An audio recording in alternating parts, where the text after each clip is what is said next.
I believe that most people think GLP-1s like Ozempic or Mounjaro, tirzepatide, semaglutide, any of these medications or peptides, the side effects that people get are from the medications or peptides are genuinely usually from the way people use it versus the drug itself. So I would say the biggest misconception we have about these medications are all of the side effects that we see are not necessarily caused by the drug, but really caused by the way people use the drug. And so it could be prevented with proper education. Welcome to the Longevity Loop, your gateway to longevity. I'm Brett Wallace, and every week I sit down with the doctors and scientists actually building this field. You get real answers in this episode, no influencer hype. Quick reminder here, this is for education and entertainment purposes only. It's not medical advice. And with that said, stay in the loop.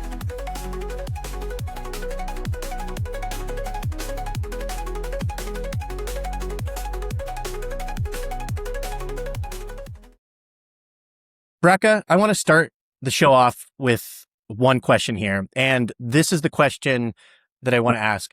What is one thing that frustrates you the most? What is the general public getting wrong about GLP-1s right now? And why is that something they should be concerning themselves about? I believe that most people think GLP-1s like Ozempic or Mounjaro, tirzepatide, semaglutide, any of these medications or peptides, the side effects that people get are from the medications or peptides are genuinely usually from the way people use it versus the drug itself. So I would say the biggest misconception we have about these medications are all of the side effects that we see are not necessarily caused by the drug, but really caused by the way people use the drug. And so it could be prevented with proper education. I want to welcome everyone to the Longevity Loop podcast. This is a podcast about longevity, like the title alludes to there, where we really call it the hype, skip the noise, and really we want to get to what actually works in the real world. I'm Brett Wallace. I'm your host, and I came into this world thinking longevity was something just for the elite, for the rich biohackers, for the Stanford researchers. And, it really turns out that a lot of this most important stuff is very accessible by everyone. It's very unglamorous many of the times. And a lot of times nobody's selling it because there's no margin in it. So that's what we're here to find out. And that's the whole premise of this podcast, is to really help people out with their longevity journey and really get them on the biggest path to health here. So today we're digging into GLP-1s, and we're here with Bracca Banyan, and Bracca is a family nurse practitioner, and she's originally trained in emergency medicine. She's the founder of IV Drips and HelloDose. We'll get into both of those companies as we progress through the podcast. And she's also the creator of the Drop method, which we'll also get into. So Bracca's been featured in really some impressive publications, the Wall Street Journal, CBS News, and also Bracca has a book coming out this year, which we'll also get into. And the book title is What They Never Told You About Ozempic. And the angle really she takes is on the compounds is that I haven't really heard anyone be talking about this much in the longevity space yet. And why I wanted to have Bracca on this morning is just because longevity and GLP-1s are getting a lot of buzz right now. And I'm really interested in that. From obviously there's the whole buzz around the weight loss part of things, and we'll get into that, I'm sure too, but specifically with GLP-1s and how it relates to your longevity is a really interesting subtopic that seems to be really sprouting out now, and a lot of people talking about it, and really has people such as me curious.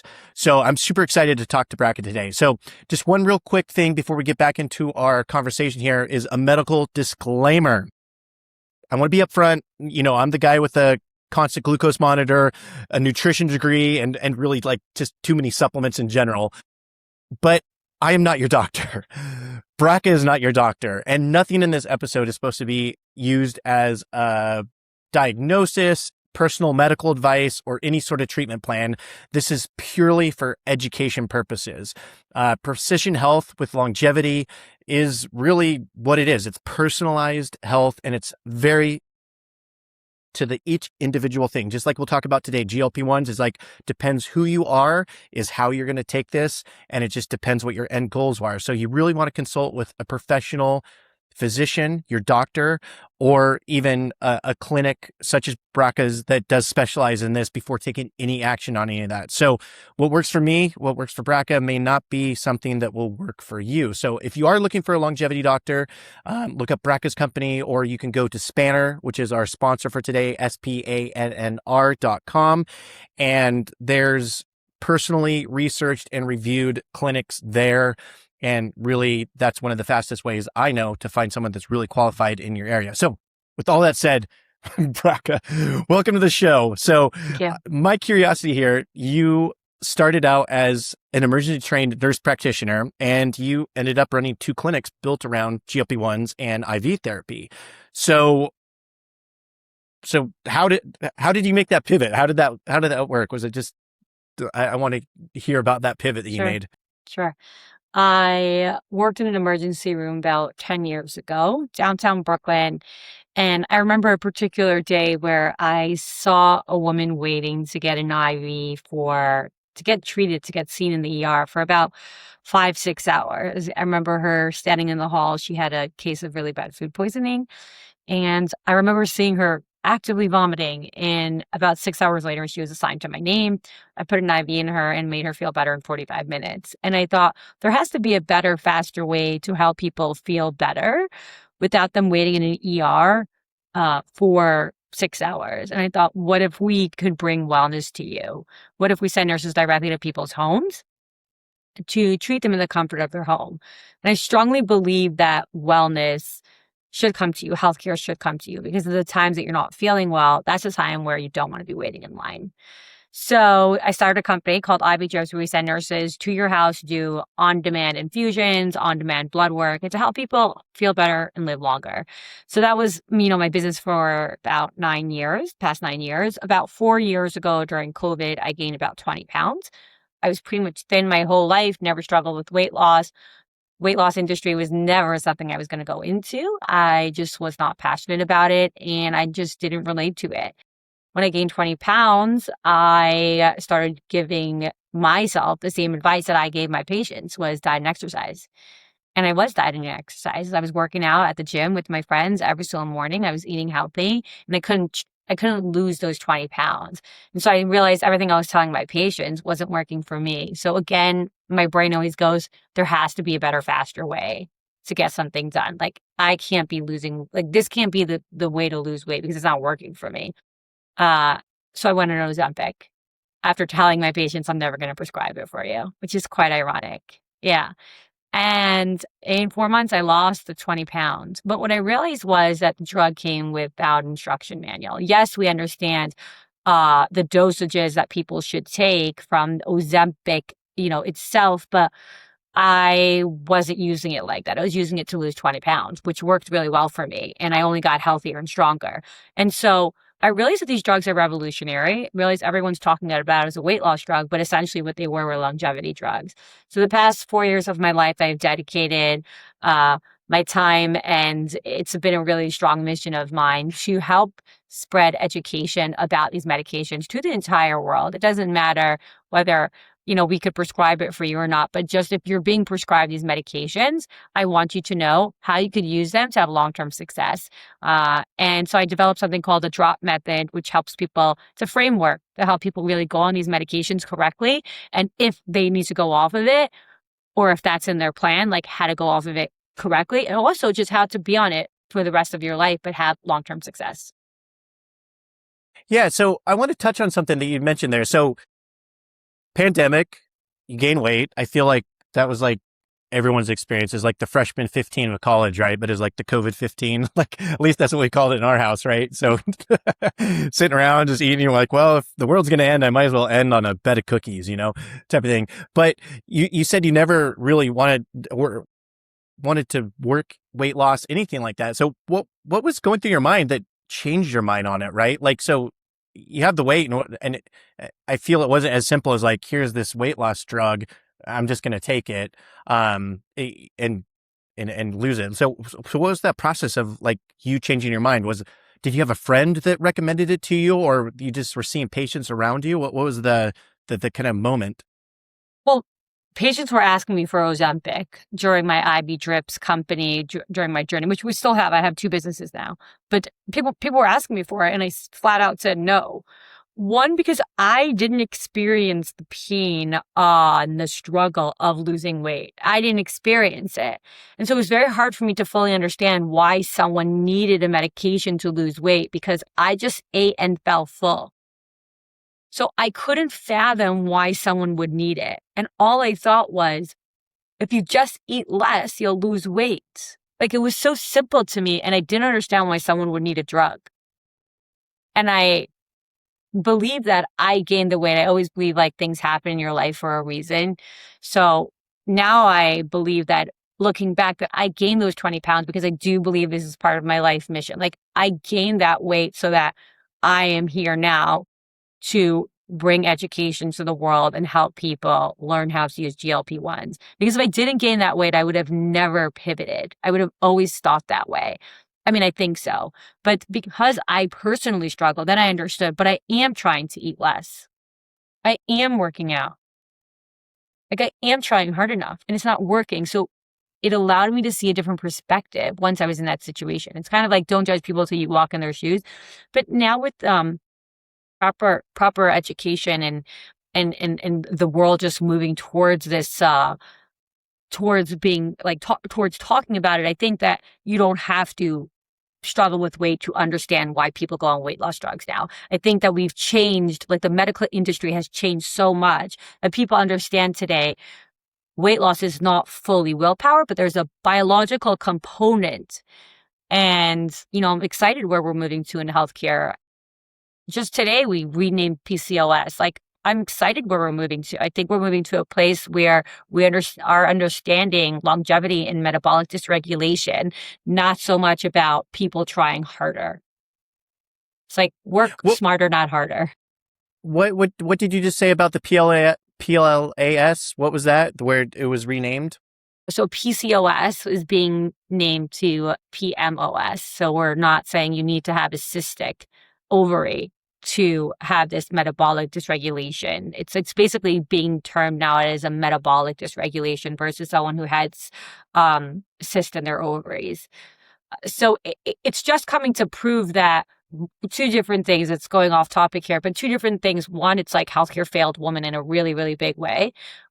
With, we see something like this, and with like menopause and perimenopause. So we're seeing healthcare is actually trying to understand there's 2 different bodies. There's the male and the female, and the treatments are different. But also we're just learning the whole concept of metabolic dysregulation and insulin and glucose. And Ozempic was, revolutionary in making the world. The point is that Ozempic and Mounjaro and these medications, or I say peptides because they're really peptides. These peptides were essentially a changing point throughout, healthcare and like the whole economy of saying, wait a second. We actually don't look at obesity as someone who didn't try hard enough. We look at obesity now as a disease process, and we don't look at people who are struggling with weight anymore as not trying hard enough, but we now look at it as a biological thing that is happening in someone's body. And there's multiple things that are causing someone to either gain weight or struggle to lose weight. Yeah. So one thing I want to kind of double click on here is the food noise thing, right? So I know you described that in some of the research that I was doing before this episode, and I think that is a pretty common term, food noise, particularly in this industry. That phrase, if they don't know what that means until someone describes it, or the lived experience of that, what was your experience with the food noise? Yeah, that's a great question. So let's talk about food noise for a minute. There are some people that are born with food noise. Like they remember having it since they're 7 years old. And there are some people that never have food noise. If you have food noise, it means you think about food a lot. Like, you have it. If you're not sure if you have food noise, like, I don't know. Do I have food noise? Do I think about food? You probably don't. I didn't grow up with food noise. I never thought about food outside of the fact that when I ate, and then I never thought about food again until I ate again. So Today I have food noise. It's usually, you can get food noise sometime in your life, but there's never been a drug that actually got rid of food noise, which is crazy. So people have been living their entire life without realizing that it's not normal. Like people who would think about food all the time, they now, for the first time ever in their life, don't think about food in between meetings. Like just let's take a minute to think about how insane that is. That some people who grow up with food noise and then some people don't. And you cannot, it's a totally different world. Like your headspace is totally different. It's like someone who has anxiety and someone who doesn't. Like they're anxious about everything. You can't just tell them to try harder. There's so many different rewirings that are happening in someone's brain to make them go from, food noise to not food noise. And these are the first drugs that ever did that in a span of 5, 6, 12 hours. I mean, it's revolutionary. Yeah, it's incredible. I mean, I feel like I have coffee noise all the time because I constantly think about coffee, but maybe that's different. But yeah, I mean, one of the things that has been so impressive to me, like as I've read about this the last few years, is the addiction part of it is insane. How and it's not only seemingly food. I mean, I feel like cravings for alcohol, like I've heard the alcohol industry being worried about this because, oh no, people are drinking less and, other, types of things. So it's not just food. It could be applied to, anything. And it's just like something that like, turns on or off in the brain, which is so incredible to me. And that's one of the use cases that I am incredibly interested in, it's like for, and we'll talk about this in a little bit, it's like someone that would be on this for the longevity thing, because that's really an angle that I'm very curious about and really want to talk to you about. But just the fact that, it's like, oh, I'm just not, you might have a great body composition, but still have a problem with like ice cream or something, or it's like, or like fatty foods or some food that's actually not good for you. So, it's like, and just that application alone is just like so powerful. So, so talking about GLP-1s as a longevity peptide, not a weight loss drug, as you touched on, is like, the true, everyone calls it a drug, even though clearly it's a peptide. Just like insulin is a peptide too, which I feel like most people don't know either. So, peptides is a very broad class of, let's just call them medicines or a substance.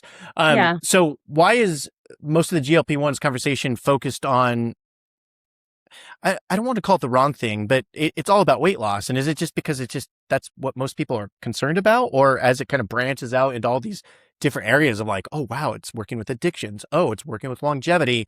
Why do you think most of the conversation is kind of focused on this? Sure. Okay. So a couple of things. One is the active ingredients are peptides, but Ozempic and Mounjaro are actually drugs because they have FDA approval for indication of a certain disease process. And that's kind of how we go from, taking a peptide and then making it into a drug. And then what we did was we extended the life of these peptides that we have naturally in our body. So before they last a couple hours, now they last 7 days. I believe one day you'll take the injection and it'll last you a month. So the reason why it got so popular was because it had such a drastic effect on weight loss, which is like a big issue for a lot of people.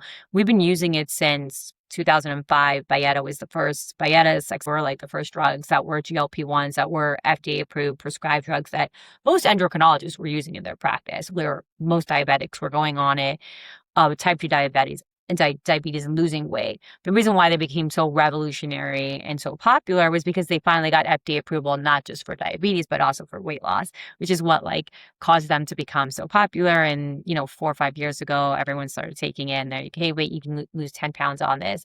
I'm going to go back to what you were saying about the addiction part. So just to add in the way these medications work, are one Ozempic, so semaglutide it's a GLP-1, and then tirzepatide, Mounjaro, Zepbound are GLP-1s plus GIPs, which means they're focusing on two different things versus a GLP-1 is mainly focusing on more of one thing.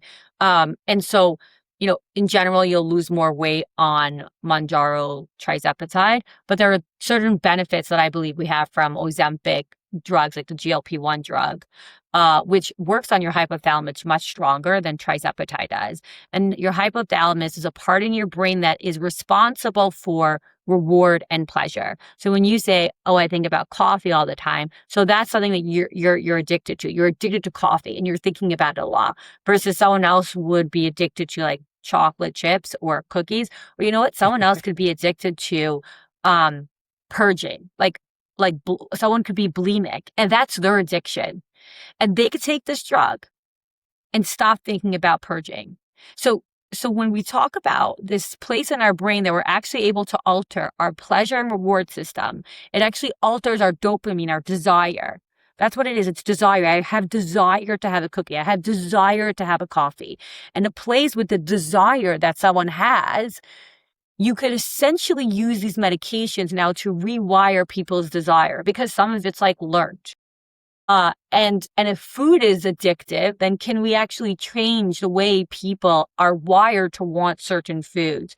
And so the first question you asked was, why are they so popular now for weight loss? Is because that's what they got clinical indication for. But now, as more people go on it, and I do think they'll always be the most popular for weight loss, but as people go on it, we're learning there's so many other benefits to it. I look at it like an iceberg. So think about an iceberg, and you see the top, and you see it's thinner. But where is the power and the strength of an iceberg? It's underneath. You can't see it. That's GLP-1s, and that's the longevity piece. So what they're doing underneath, they're actually helping you become metabolically healthier. They're essentially at the core inside. What they're doing inside of you is what I believe is the root cause of so many issues with longevity is metabolic dysregulation. Glucose and insulin. Our dance between glucose and insulin are the most underrated conversations about longevity. If you are able to fix that dance between glucose and insulin, you will become healthier and you will live longer. Because these drugs fix that metabolic dysregulation with the glucose and insulin, these drugs are longevity drugs. Yes, you may lose weight on it, but the power is in the fact that your glucose spikes go down, which means your insulin spikes go down. Now, there's other things you could do in life outside of taking these medications to make that happen. But if you take these medications and lift weights and build muscle, it is literally the best cheat code for longevity, because you will reach metabolic health so much faster than any other way I know. That's why it's like so revolutionary. So that's a little bit of an understanding of like, and I can go into the details about why this happens, but this is essentially what's happening with these medications. When you take them, they're lowering your glucose levels, they're lowering your insulin levels, and you are not walking around in a state of high insulin levels, which is what we see a lot of people have. And then we have like the hormone changes that cause people to go into metabolic dysregulations. These drugs are fixing it for people. So yes, you look at it as a weight loss drug, but essentially they will help you lose weight, but they are making you live longer. Simple, straightforward. Yeah. Yeah, that's really cool to think about. I'm glad you touched on that, because there's the brain component to all of this. It's like you mentioned dopamine that, would help with that, the food noise, impulse control, satiety, and then what you're just talking about is the longevity angle of it, right? So, I mean, I know it's working on inflammation, metabolic resilience, as you're talking about there, and then the possible cardiovascular effects, and then the neuro benefits. So, I think that's what makes it so exciting right now, right? Because we've established that, yes, it got its big start because it's a weight loss drug, and people are obviously very much interested in that, right? And being healthier and just feeling better in their bodies in general. But then you kind of add this other beneficial layer to it, with, inflammation. We all know that's a huge thing to get under control, for our longevity. The metabolic resilience, like you're talking about with the glucose and insulin responses there, I mean, one of the things I've been taking for a long time now is metformin, which is, something that also helps with that. Actually, I'm curious at like how GLP-1 and metformin would dance together, or would you just like say metformin has nothing? Metformin has nothing on GLP-1s. I mean, it's like I don't know. It's like I don't know. I guess it's like like trying to find someone's phone number and then also like using Google to figure out the number. Like there's just like you can't even compare. Like it's so old school, metformin. I don't even know if like we should be prescribing it anymore. It's so old school.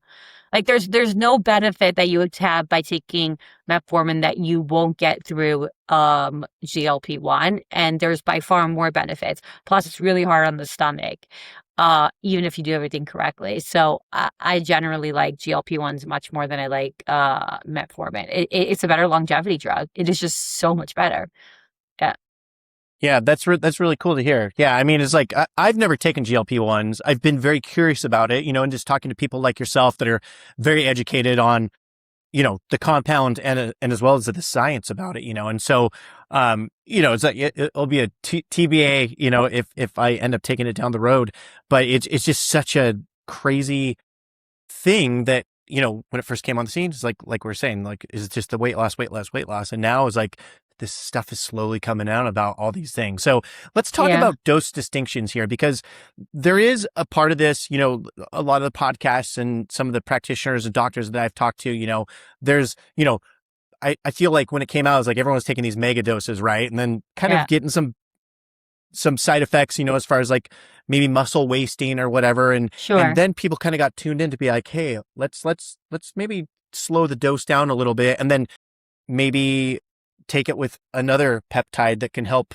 with muscle mass or metabolic, whatever. So a longevity dose, I know, looks nothing like a weight loss dose, right? So we're talking like it's much more of a, microdosing of the GLPs. So I feel like this is the thing that not many people are talking about yet, like the lean people, if you're fit, it's such I feel like the metabolically curious person, it's like, it's not necessarily the weight loss patients here. And I feel that maybe that's a little bit more of our audience here, would be, of course, everyone would probably want to lose a little bit of weight here, but also just the benefits that we've been laying out about the life extension possibilities here. So, tell me more about the longevity doses, because or microdosing GLP-1 and what that looks like. I'm not going to give exact doses, because there's no way for me to say like what dose you should go on if you're going on these medications, right? Everything's different per person. Number one, the other thing I want to say is that I have a 90% conversion rate when I'm done talking to people. Most people go on GLP-1, so you might switch over.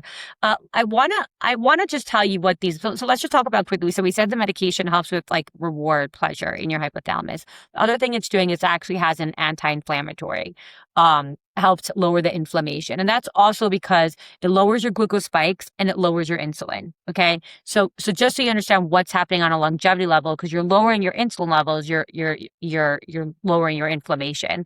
And then it makes your GI tract move slower. So that means your food doesn't enter your bloodstream, and such the sugar that's going to spike after you eat is not going to spike as high anymore, because your GI tract is moving slower. And so all of these different things that are happening are causing you to have, getting into better metabolic health. And then when you switch over to tirzepatide, the other thing it's doing, it's making your insulin, like essentially look at it as making your insulin stronger. So think about people who have metabolic resistance, people who are diabetic, and people who are elderly. The older you get, the less that your insulin isn't as strong, let's just say. If it doesn't matter if you have disease or no disease, insulin weakens with time.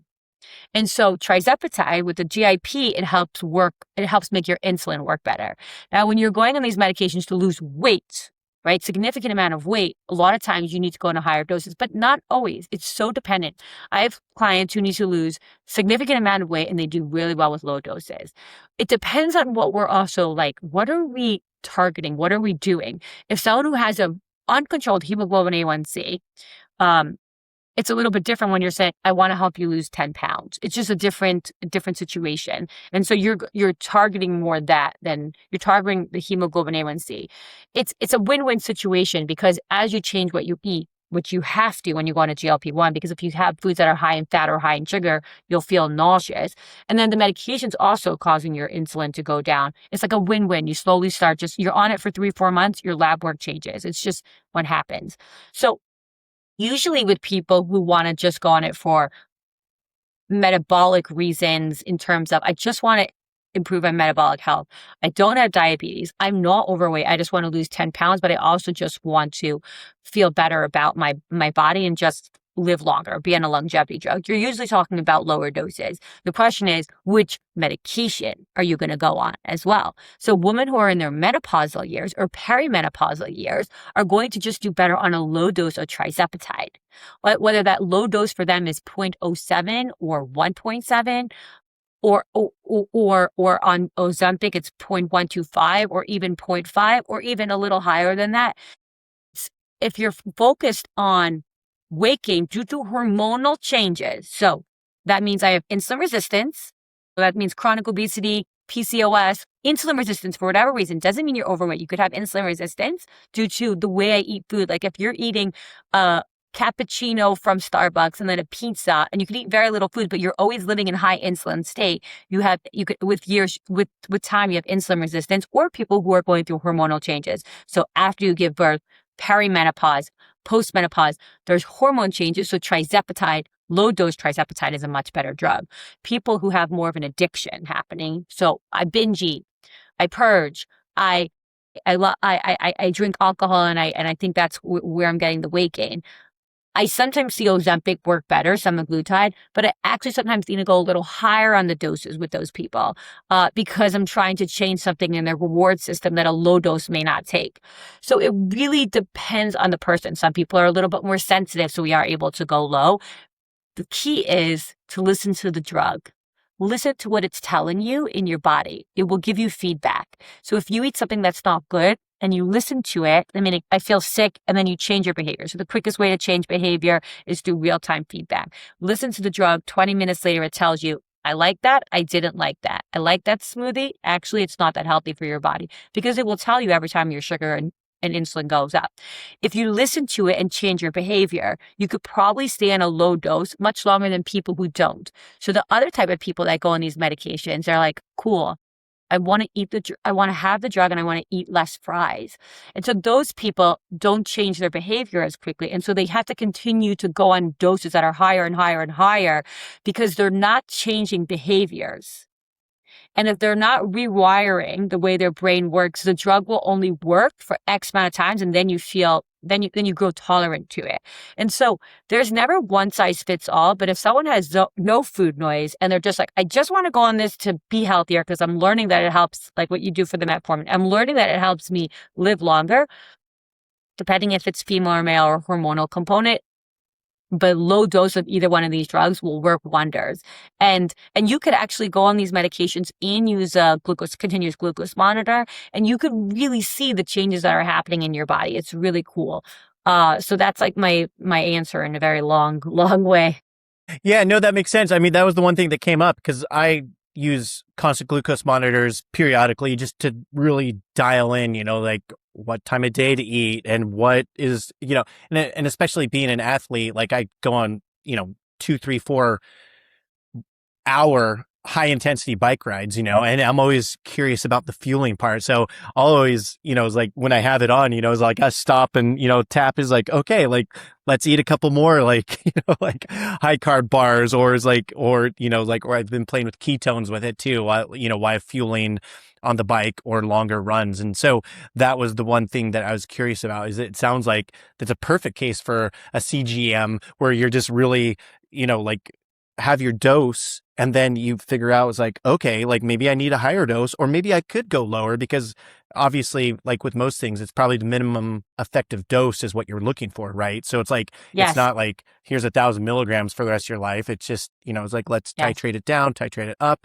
see how your body responds to it, and then eventually when you get that real-time feedback of like a constant glucose monitor, if you don't have that, obviously you're saying is like, take a second, check in with your body, see how you feel. Yeah. Did that feel good? Did it feel right? And then, go there. Yeah. But I feel like a lot of times people are with the pace of hectic life, you become very disconnected very easily from what your body's feeling, just because you're like, slam the cappuccino, eat the breakfast burrito, and then on to your next thing. Food stops that.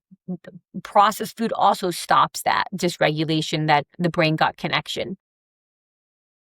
Yeah. I mean, that's super, another very important aspect of all this, right? So I want to talk about the drop method in plain English. What is it really teaching patients? Sure. So D's for dose. So understanding the right dose, what we just spoke about. How do I know the right dose to have the lowest dose possible to get the maximum results? So I want results that are going to lower the cool part about it is these medications don't lower your blood glucose. They only lower it when it spikes high, by the way. So it's like, how do I get the right dose for the patient that gives them the right results? How much am I working on in their brain? How much am I working on in their muscle? Like, how much am I working about insulin resistance versus addiction? Those are two different things that I like that you should be thinking about when you're on these medications. Most people don't talk about it, but it's actually pretty cool. R is real-time feedback. So the thing that these medications have that metformin won't ever give you is real-time feedback. So if you had a Coca-Cola, when you're on a GLP-1 or a GIP, you will feel sick in 20 minutes. Like you'll have you'll feel uncomfortable. That's real-time feedback. That is so, so cool. So a glucose monitor will give you knowledge and it will give you real-time feedback of the knowledge, but knowledge alone is not enough. What these medications do is they give you real-time feedback in terms of how you're eating, and it allows you to make changes. The next thing I would say is O. So O is owning your own habits. So you have to decide what sort of lifestyle you want to live. You can't expect to take these medications and have it work in isolation. You have to decide, do I want to eat at 11 o'clock at night? How do you want to identify yourself? Do you want to identify yourself as someone who snacks or you eat 3 times a day? Do you want to identify yourself as someone who never eats sugar or usually will just have it here and there after a meal? Like either way is fine, but I think making a decision about the habits that you want to own is very important. And that's going to help with the rewiring. So it's very important when you go on these medications, especially the first 3 to 4 months, that you do it with guidance. And you also understand, what is the commitment that I'm making to myself? Am I someone who wants to work out? Do I want to do resistance training? Do I want to work out 20 minutes every day? Do I want to work out 3 times a week? It's so important that we understand how we want to identify ourselves, right? How you think of yourself is how you're going to show up in the world. And the P is the pause factor. These medications have a pause factor, which is how it works with the addiction. So what I know logically, let's say, is on one part of your brain. And then the way I feel emotionally is the other part of my brain.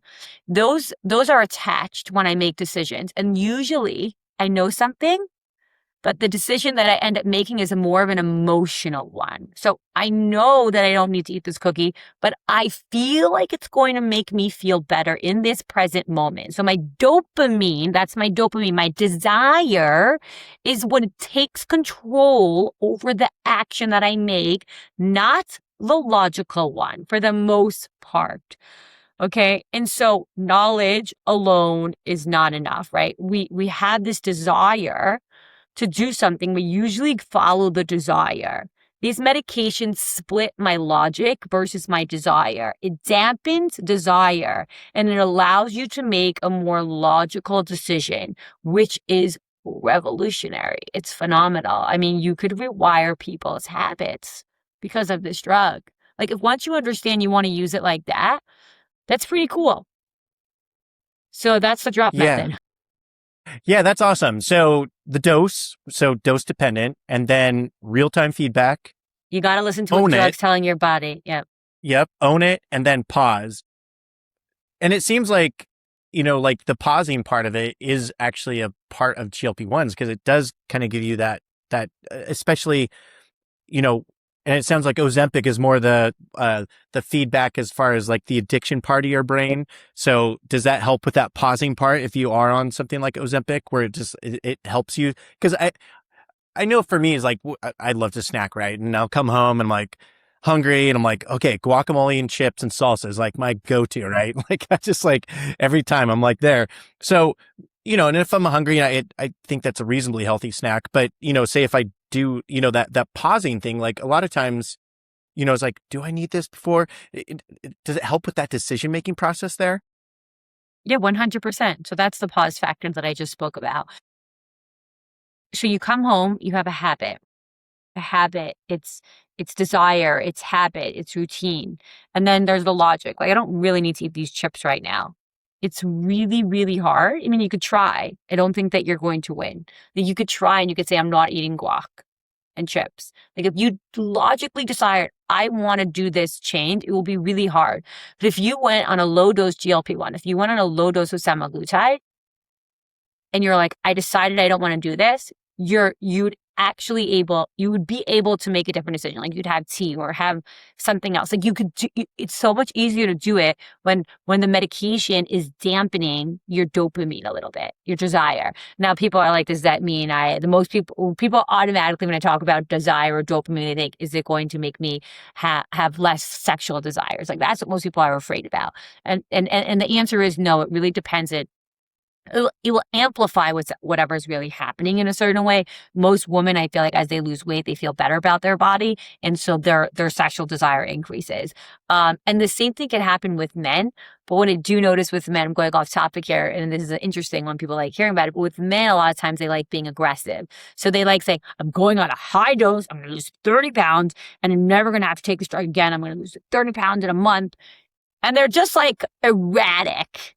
And they lose 30 pounds in a month. And with that, they also lose all their sex drive. And I don't know why guys do it this way. Just do it correctly. You won't lose your sexual desire. You go on it. But if you're going to like drastically cut like all of your caloric intake and lose 30 pounds in a month, you're going to lose your sexual desire. And so it doesn't necessarily cause you to have less desire in life for like all pleasurable things, but it does for instant gratification. So for example, it doesn't take away, I want to go hang out with my friends. I want to have deep, meaningful relationships. I want to go for a run outside. None of those things give you instant gratification in the same way of like a cookie. Like I eat this cookie or ice cream, that's instant gratification. Yeah, that's a good clarification because I did want to ask you about that because that is one thing that you hear about is like the sex drive thing. Because if it's dampening those kind of like impulse controls, sometimes that is a type of impulse control there. So, but you've explained it beautifully. It's like, it's like if you're going hog wild and going overboard, yeah, it's going to affect your life in a bunch of different ways. But if you're doing it correctly, titrating up or down based on like the dose dependent that we talked about in the drop method, that is something that you do it sustainably and it should be working just fine for you.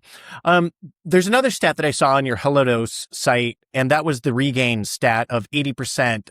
And then the 20% was just, so, 80% of people regain, like was it within a year or something like that. But then there's that 20%. So that stat on your website, what's the 20% doing differently than the 80% of the people that are, that are gaining the weight back? Great question. It's the most popular question, by the way. Well, I need to stay on this medication forever. I was actually just talking to one of my patients today, and she said, I don't want to stay on this medication forever. And I'm like, are you on hormone replacement therapy? And she said, yes. I'm like, do you want to stay on that forever? She's like, well, my body's changing, so I need to stay on it forever. And I'm like, there's no difference here with tirzepatide. Your body changed and your insulin isn't as strong. And so it really depends on why did you gain weight in the first place? That's the first thing, right? Chronic obesity, really hard to go off of it. If you're someone in your 30s or 40s, you've struggled with weight your whole life, go on these medications, you may be able to go off of it, but chances are you're going to have to go back on it. The other thing is, let's say someone gained weight due to COVID, or gained weight due to a breakup, or gained weight due to a move, lifestyle change, and they gain 20, 30 pounds. They go on these medications, rewire their brain, they can go off of it. I truly believe that. It depends on what is the reason you gain the weight. So if we talk about women who are in their menopausal years or perimenopausal, they're gaining weight not due to lifestyle changes, they're gaining weight due to the hormone, insulin, glucose imbalance that we spoke about. And so going on these medications fix that. Other component, and sometimes there is a little bit of just rewiring the brain. So there are certain people that will be able to go on it and go off of it. There are certain people that when it's 100% about a biological reason why they're gaining weight, like chronic obesity, it's very hard for them to go off of it. The other thing you need to think about is a body set point. So if you go on these medications, let's say you want to lose 30 pounds, 40 pounds, okay? You go on these medications, you lose the weight, you go off it. If you haven't been at your body weight, that your desired body weight that you want to be at. So let's say someone was 180, they wanted to be to 140, they got to 140 and they went off the drug. But let's say they didn't stay at 140. They went off the drug too early. If you don't stay at 140 for over 12 to 18 months, you haven't moved your body's set point. So people go on the medication and they go off of it too quickly before the body set point changes. So you need to stay at the weight that you want to be at for at least 12 to 18 months for your body to register the new set point. And the third thing I'm going to add is that if you don't rewire your habits, so in my book, I talk about two different things. The person that's going on it can't be the same person going off of it. And so you need to rewire your habits while you're on it. So I said the person who's like, I'm just going to have 5 fries and that's it, but I'm still going to have fries. The problem with it is that when you go off the drug, you're still eating something that's addictive. It's like I know it may sound like an extreme example what I'm saying right now, but if you're telling an alcoholic, go off alcohol, but then once you're done your treatment, you could have a little bit. To me, you're never going to win. You just have to go off of it completely. And so if you're going to not change your lifestyle, but you're just going to use it as a cheat code to have less food, but not eat the right foods, you're never going to win. If you just have less fries and less pizza, you're never going to win. And it's not just about weight loss. You're never going to win in terms of metabolic health. So you continue putting something in your body that's one, addictive, but also causing high insulin states. And so those people will likely either regain the weight or continue to be in an insulin resistant state. And so that is like really my perspective on will I gain the weight back. How you go on the drug, and how you go off of it is so important. Like how slowly you go up and how slow, stopping cold turkey is a problem. How slowly you go down. What sort of habits are you changing? All of these things are important when you think about going off the medication. There are some people that should never go off it. They should stay on it forever. We should stop looking at it as like a crutch, but start looking at it as something that people take for hormone replacement therapy. It's one of those things that people take for as we just age, and it slows down aging process. It's a revolutionary medication. And so there are some people that also will be able to go off of it, especially if you're younger and you don't have a lot of brain rewiring to do. You haven't struggled with weight your whole life. You easily could take this drug 4 months, 8 months, change your lifestyle, get back into routine, and go off of it if you want. But either way, you need to be doing it correctly. Every time you go on this drug and you lose weight, and you lose weight very quickly, you also slow down your metabolism. And so there is a little bit of those risks that's happening when people don't know when you take these drugs. So if you lose weight very quickly, you could slow down your metabolism. And it's not just with the drugs.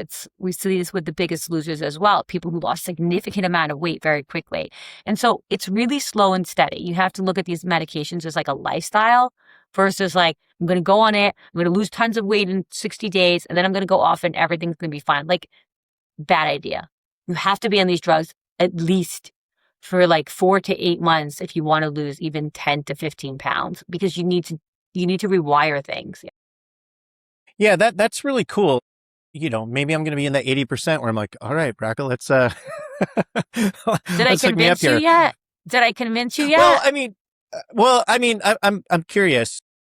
Let's put it that way. But the one thing, I had a coaching client once that I was working with him, and he was always like, I need to lose weight. I need to lose weight. I need to lose weight. And it was just because, he wasn't necessarily happy of how his body looked.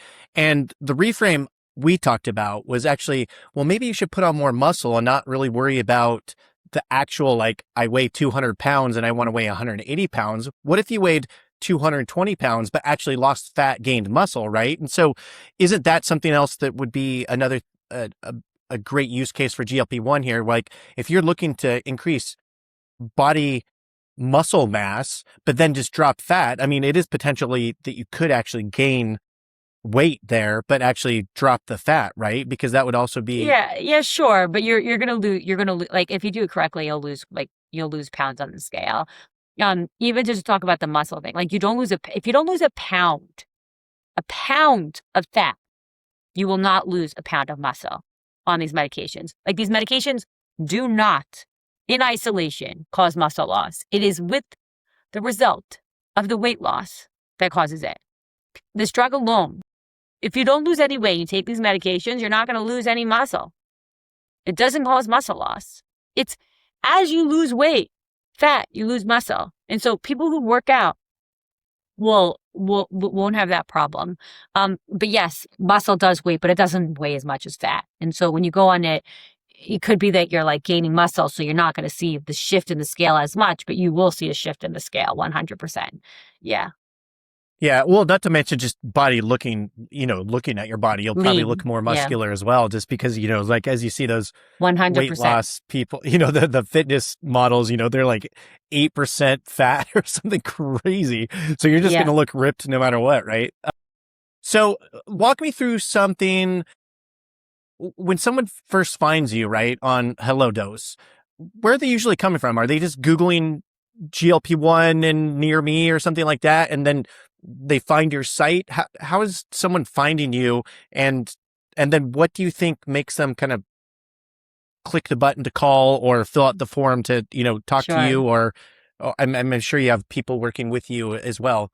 Yeah, I have a great team of nurse practitioners. They are phenomenal people. And most of them have had weight loss journeys themselves. I would say 80% of my nurse practitioners are on GLP-1s and that's why they're passionate about doing it. They've been on a journey. Most people that come through our program usually is from my Instagram account or are just some sort of form of social media, YouTube, TikTok, Instagram is a big one. I love and speaking panels. I love talking about GLP-1s. I'm so passionate about it. As I said at the beginning, I believe it's my soul mission to spread this knowledge to the world because I do believe that people could unlock their metabolic health and reach ultimate like optimization of their health with these medications being used correctly. Like it's amazing. And so most people will find us through some sort of social media platform, fill out the form, give us a call, and they will speak to a practitioner and figure out the right program for themselves. Most patients are people who have struggled with weight their whole life and they finally surrender to the fact that it's not my fault. It's not my fault. A lot of it is women who have struggled with weight after children and who are going through perimenopausal changes, that they come to a point that they realize, I just can't do it and I don't want to feel shame around this anymore. And they're like, I think I need help and I don't want to feel shameful about it.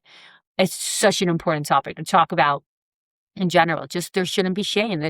There's biological changes that happen. And even in the same with men. I mean, there's biological changes that happen. And so it comes to a point where people surrender. They realize I'm going on these diets, going off these diets, regain the weight. There's a point of surrendering and the point of you seeing everyone using it. And there's what if I actually could use these medications correctly to reach optimal success? And Yeah, yep, I we love help how a lot that's of people. framed. Yeah. Yeah. I mean, I just, the framing of that, like you're talking about your body, metabolically is just, it's just, we age and we get slower and then environmental toxins. And I always remember, and this is the first time I heard that, but that movie with Katie Couric called Fed Up. And it's basically talking about like your weight and these things that, people are ashamed of. It's not your problem. It's like in general, the food industry is very much designed to not keep you healthy. And, and that's one of the greatest use cases for this GLP-1. It's fighting back. Yep. I, Yep. I feel like it's just Exactly. I love it's an that. angle that Yes. you can fight back Exactly. and just be like, okay, Exactly. you're putting all this crap into the food system and I have no control of it because it's the perfect Yep. ratio of salt, fat, and carbs or, like Yep. a donut, but this is the thing that, and you hear that like junk food manufacturers, alcohol manufacturers, they're all worried about this, that it's going to affect their bottom line. And I think it already has starting to take effect along with, podcasts like this where we're educating people. It's like, hey, there's these things you can do. You can't just it's not just something that you have to just sit down and take it. Like there's things you can do, and you want to make that change. And then if you need that assistance to help you change, there's things out there such as GLP-1s that can really help you. So someone goes to your site, they fill out the form.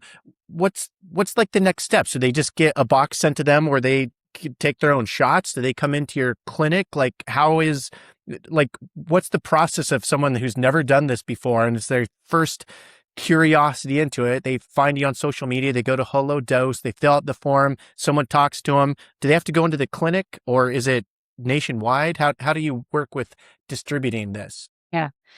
I always believe that wellness should come to you. I don't believe people should leave their house to feel better. So we ship everything to people. Same type of concept with IVs. We have nurses show up at your doorstep. So we ship everything and then they're virtual injections, virtual consultations. every month you get pre-filled syringes. So it's customized pre-filled syringes. Sometimes we change your dose every week.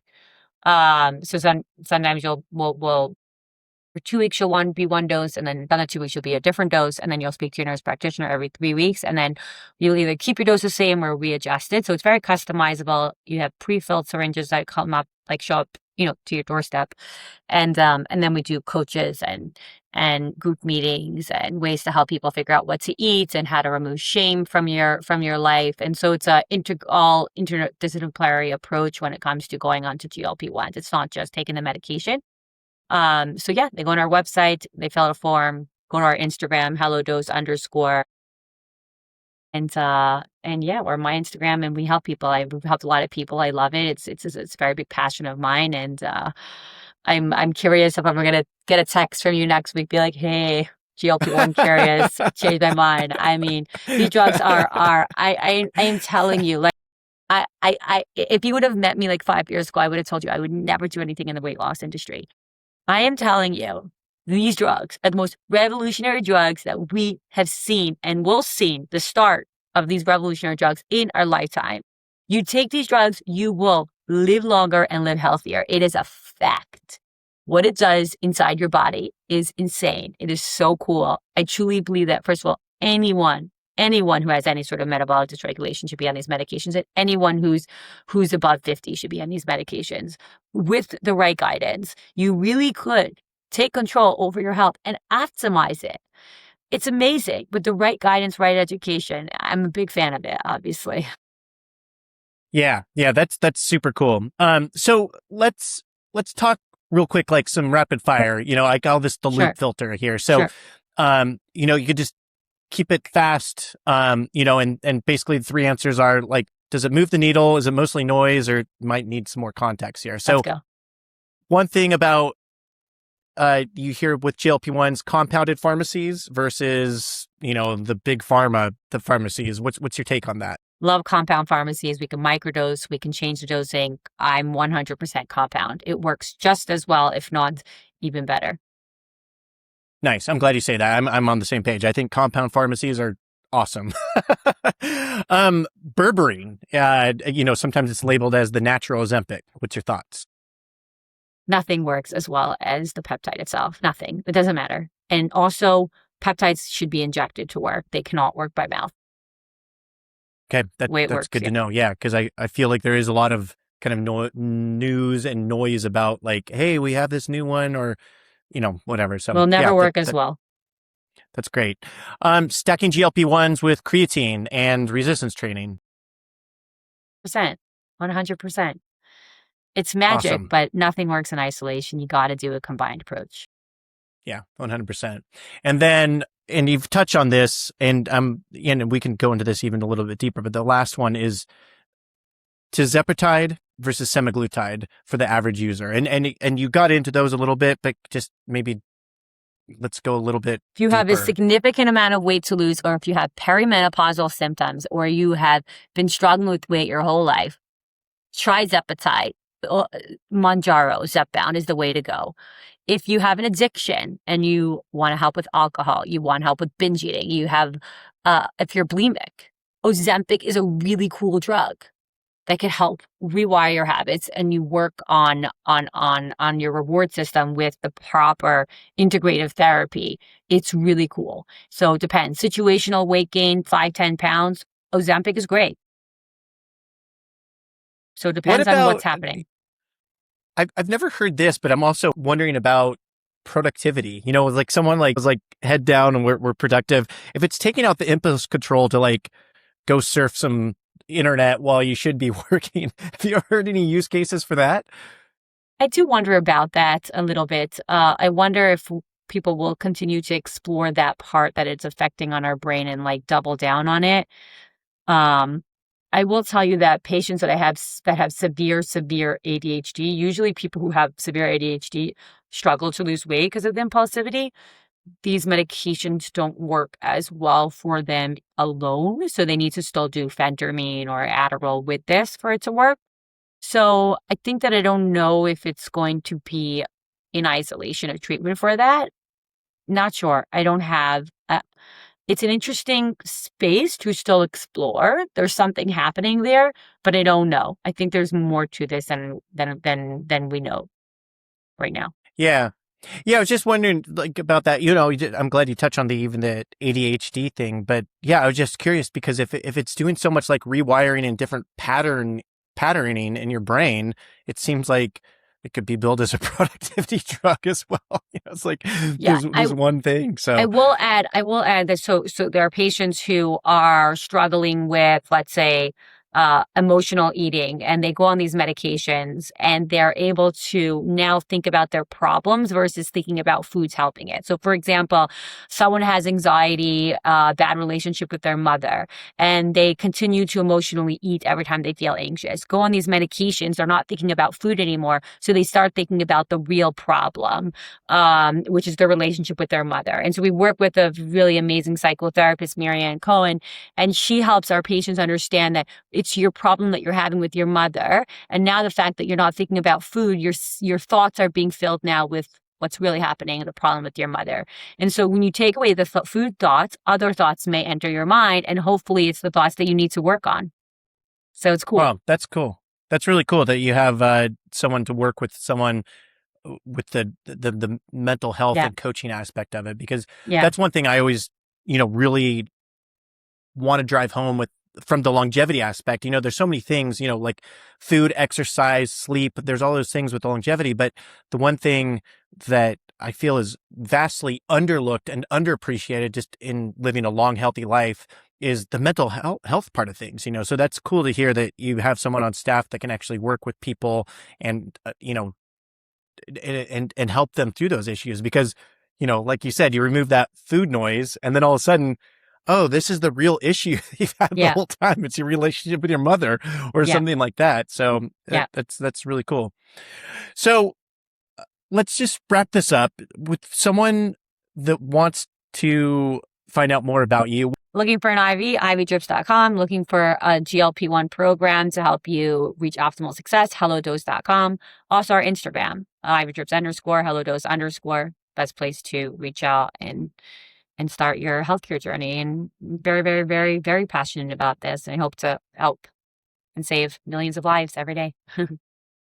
Yeah, that's so cool. Yeah, I mean, we didn't really touch too much on the IV thing, but IVs are so amazing too. Like I remember I've done them a few times, and I remember one time I did it after just a gnarly bike race. It was a 100-mile bike race. And I just felt like just absolute crap afterwards. And I remember they're offering IVs. I got an IV and I was like, oh my God. I think that was maybe my first time experiencing that. And I could not believe how great I felt after those. Yeah. Awesome. So yeah. And that sounds like that's a service that actually comes to people. Always. Wellness should always come to you. So, we go directly to your home. And I mean, especially for people who fly a lot, travel a lot, it's a game changer. Yeah, that's awesome. Well, Bracca, thank you so much for coming on today. I really appreciate all the time and all the education. You've certainly changed how I'm going to think about GLP-1s into the future. The drop explanation, about like that, but also just the food noise part of it. It's just such a funny reframe that it came on hot and heavy as like the big weight loss thing, but then we're all figuring out like, hey, this is completely different than maybe what you thought about there. So GLP-1 curious. Yeah. So thanks for coming on. I really appreciate it. And to all our listeners, if you've got some great information out of this, share it with someone who might be curious about this or curious about longevity in general. And with that said, thanks for joining us today on the Longevity Loop. Thank you so much. Thanks for having me. This is the Longevity Loop podcast.